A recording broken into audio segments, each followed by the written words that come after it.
Hey guys, it's Utonia here. I'm here to demonstrate and give you some mechanical insight into the missile range mechanics, which a lot of people often do not fully understand.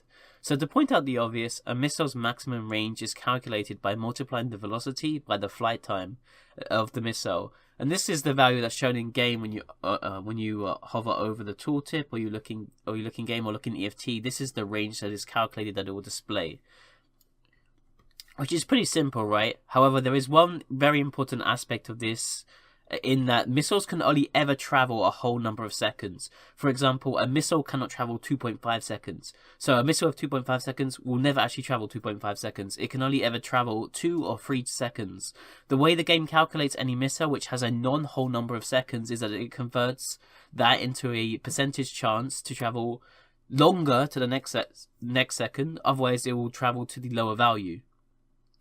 So to give you an example of this, max skilled rockets, they always travel 3 seconds. I'm in a Gamma right now, so I can't show you the actual charge tip, but this travels 2 seconds. And with missile bombardment level 5, it travels 3 seconds, which is a whole number. So rockets are always consistent. And there's kind of some weird differences between the long range missiles and the short range missiles. The short range missiles always have the same flight time, and they always have whole numbers. Whereas all of the long-range missiles, so cruise missiles, heavy missiles, and light missiles, they all have odd number of flight times, so they do have variance in them. This actually makes missile bombardment one of the most important, probably the most important skill for the Kestrel. The implications of this are quite huge. For example, with rockets, if you only have missile bombardment level 4, the game will tell you that you have a 9.45 kilometer range with Caldari Navy, and assuming you don't have a ship with a velocity bonus. But the reality is, actually they're traveling 10 kilometers 80% of the time. So you'd actually get more range than it shows in game. However, 20% of the time, they would only travel to 6.75 kilometers.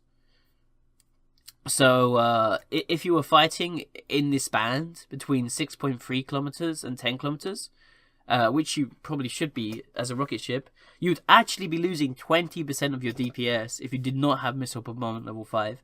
So missile bombardment 5 is actually the most important missile DPS skill in the game.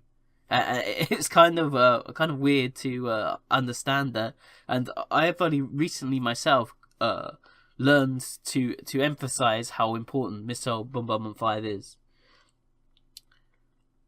Because, losing 20% DPS with missile bombardment level 4 for all short-range missiles in the game, if you're fighting at the length, is huge. Like 20% DPS is the difference between Caldari Navy and Rage missiles, for example.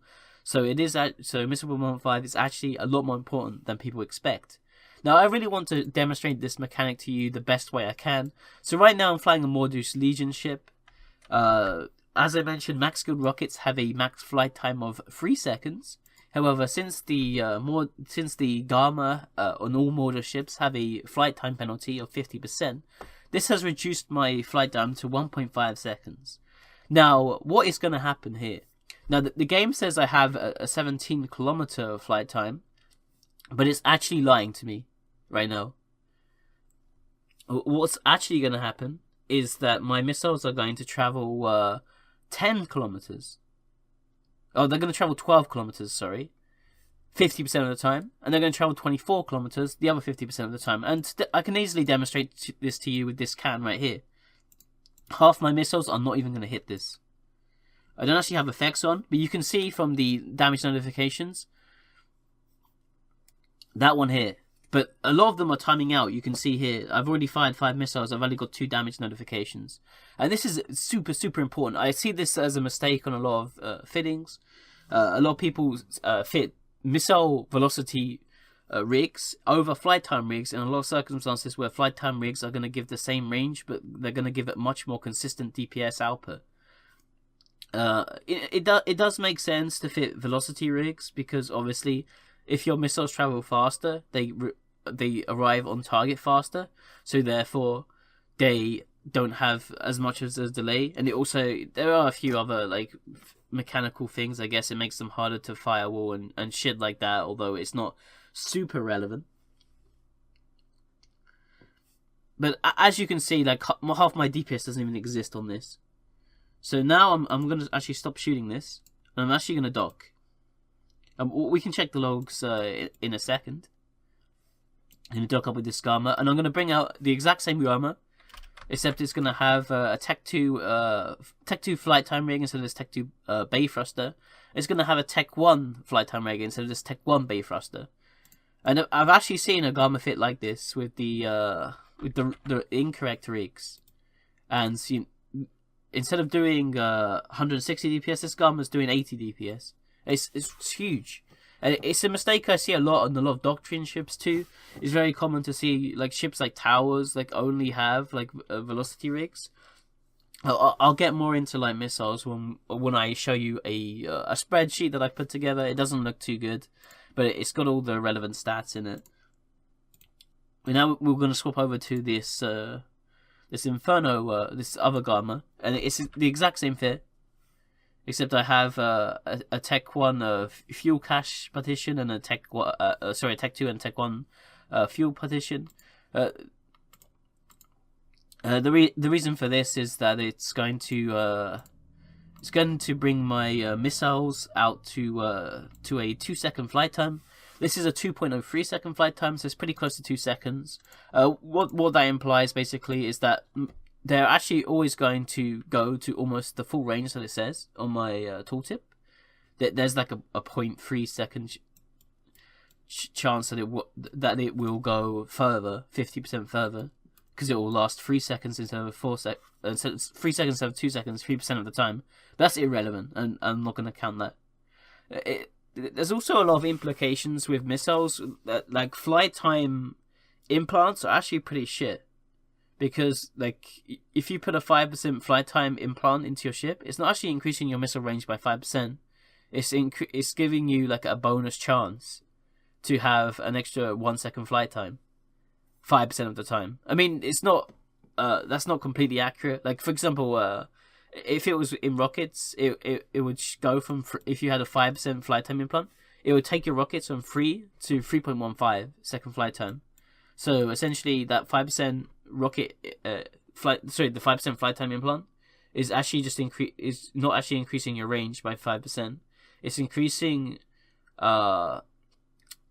it's giving you a 15% chance for your rockets to travel 4 seconds instead of 3 seconds. So it's not a consistent DPS increase, and it's very at range, and it's very easy to see.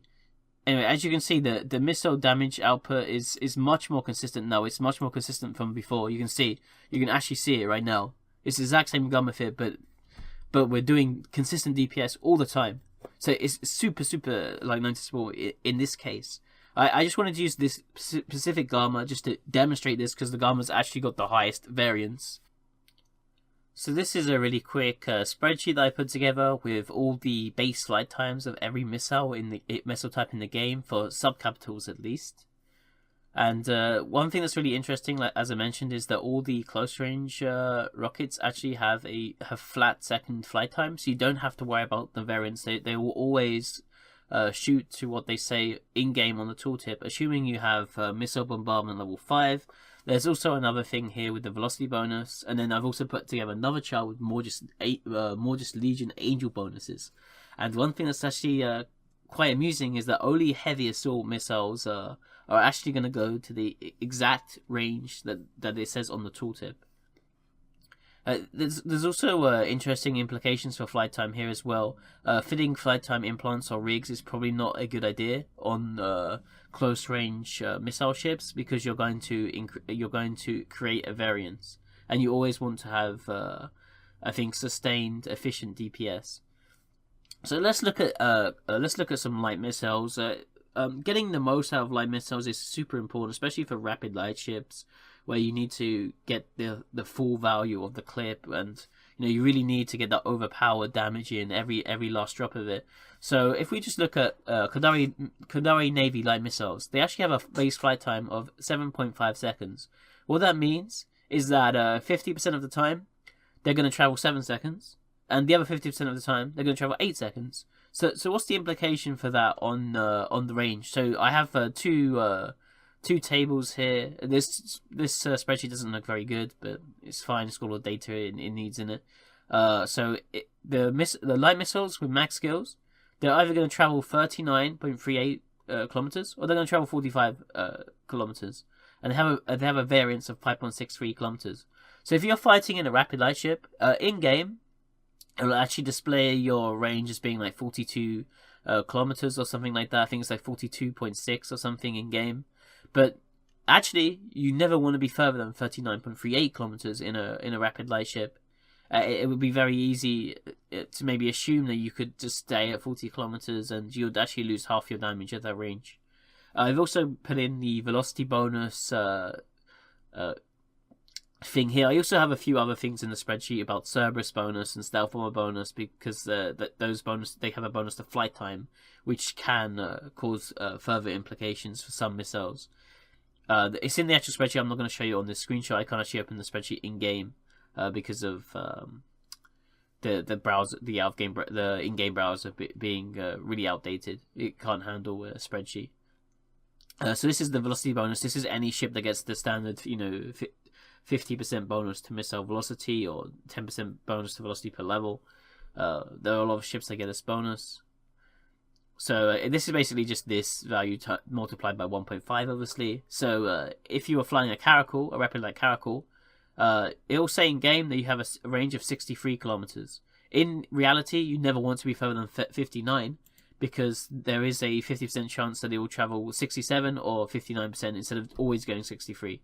And the variance here is 8.44 kilometers. The long-range missiles are kind of weird in that, unlike the close-range missiles, which always share the same flight time, the only thing that changes is the velocity. It's the exact opposite for the longer-range missile tier. Their velocity is always the same, no matter what missile you're using, but the base flight time changes. The only thing that changes is the base flight time, and this is actually quite weird. A lot of for example, if you look here, all of the like Fury numbers have like really weird numbers, like 0.63, 0.31, 0.80. So it can be a bit weird anyway. So looking at Fury Line missiles, they have a 37% chance to travel 5 seconds, and they have a 63% chance to travel 6 seconds. Now, obviously, you don't want to fight in the high roll range ever, because losing 37% DPS is just fucking huge. You just can't do it. So with Fury, it would say you have an in-game range of like 30 kilometers or something, but in reality, you don't want to fight further than 28. And the variance actually for everything is always the same between all of the missile types, because they have identical velocity. The only thing that changes is the flight time. So the variance will always be the same. And this number is actually halved. If you want to know like how close you should fight instead of your the actual tooltip range. So you could just like half this variance number and take it off your tooltip. Looking at the angels, for example, one thing I see very often is people fitting like hydraulic bay thrusters on orifices instead of a flight time rig.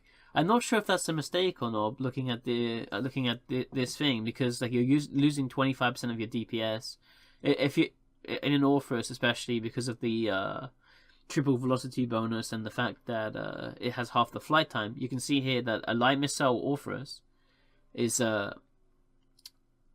going to missiles only going to travel 50 kilometers 25% of the time, and the other 75% of the time they're going to travel 67. So if you are fighting at 60 kilometers in an orifice, assuming your missiles will hit, because in game it's going to show that they travel to 63 kilometers or something, it's actually you're actually losing 25% of your DPS at that range. You're losing 1/4 of your rapid light clip, and that's actually pretty brutal.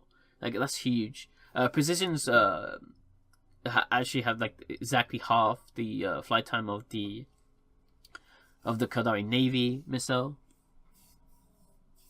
I don't really want to get too much into this, but I just want to show you some of the implications. I'll put access to the spreadsheet. It doesn't look too good. It just looks like an ugly spreadsheet, but it's pretty useful. I hope this maybe helps you come to a better understanding of when you should be using missile flight time rigs and missile velocity rigs, and the variance that can be involved. Maybe it can help you just get the last bit of juice out of your ship, and avoid just throwing away a few of your rapid light clip. Avoid falling into the same traps that other people do by fitting velocity rigs instead of flight time rigs. And thanks for checking out my video. See you soon.